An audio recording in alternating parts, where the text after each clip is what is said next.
कई लोग आते हैं, कहते हैं गुरुजी हमने जिंदगी में कभी कुछ नहीं खाया, उसके बाद भी ये कैंसर जैसी बीमारी हो गई। जरा जाकर हॉस्पिटल में देखो कैंसर का, ना वो गुटखा खाए, ना वो मदिरा का पान करे, ना कभी उसने पान खाया, ना कभी उसने तंबाकू खाया, इसके बाद भी बीमारी हो गई। पूछा गया कि फिर इसको बीमारी कैसे हो गई, फिर इसको रोग कैसे हो गया, रोग का कारण क्या है, क्यों हुआ, किस लिए हुआ, क्या कारण था जो इसको मनुष्य शरीर में रोग हुआ, क्या हो गया था। शिव महापुराण कहती है, गरुण पुराण कहती है, स्कंद पुराण कहती है, ये आज का रोग नहीं है, ये पुराना है।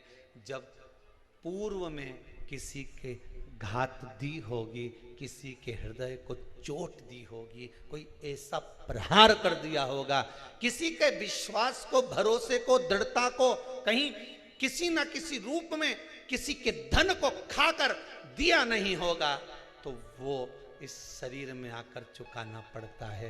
कहीं पाँव, कहीं हाथ, कहीं ये काम नहीं करे, कहीं ये काम नहीं करे, कहीं ये नहीं करे, कहीं मुंडा नहीं करे, कहीं ये मुख नहीं करे। क्यों, किस लिए? तुमने ना कोई गलत काम करा, ना तुमने कभी कोई गलत कृत्य किया, ना तुमने कभी गलत खाया, ना कोई गलत पिया, इसके बाद ये बीमारी कैसे आ गई, इसको ऐसा रोग कैसे आ गया, ये तो कहीं जाए नहीं, आए नहीं, किसी से मिले नहीं, जुले नहीं, फिर रोग कैसे आ गया। उसका कारण है हमारा आज का नहीं। मत बुरे कर्म कर बंदे वरना पछताएगा, भगवान की आंखों से तू बच नहीं, तू बच नहीं। फिर वही वाली बात आ गई, तेरा क्या होगा रे कालिया। आई बीमारी, रोग आया, कष्ट आया, दुख आया, ये किसी दूसरे ने नहीं दिया। तुम भगवान को दोष मत देना कि भगवान तूने क्या कर दिया। युद्ध के मैदान में जिस समय पर राम भगवान का युद्ध रावण से चल रहा था, आप सबने रामायण देखी है? अरे बोलो तो जम के, देखी है नहीं?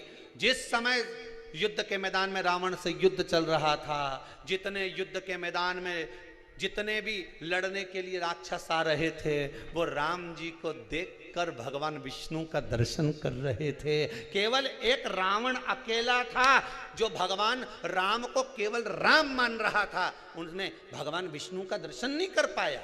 उसने केवल राम माना, एक सांसारिक मनुष्य माना। पर जितने युद्ध करने रावण के साथ आए, वो सब देख रहे हैं भगवान है, भगवान है, भगवान है, भगवान है। सब पांव पड़े, युद्ध करने से पहले ध्यान राम जी की ओर है, बाण छोड़ने से पहले, प्रहार करने से पहले ध्यान राम जी की ओर है, क्योंकि उनकी चित्त वृत्ति में भगवान का दर्शन हो रहा था।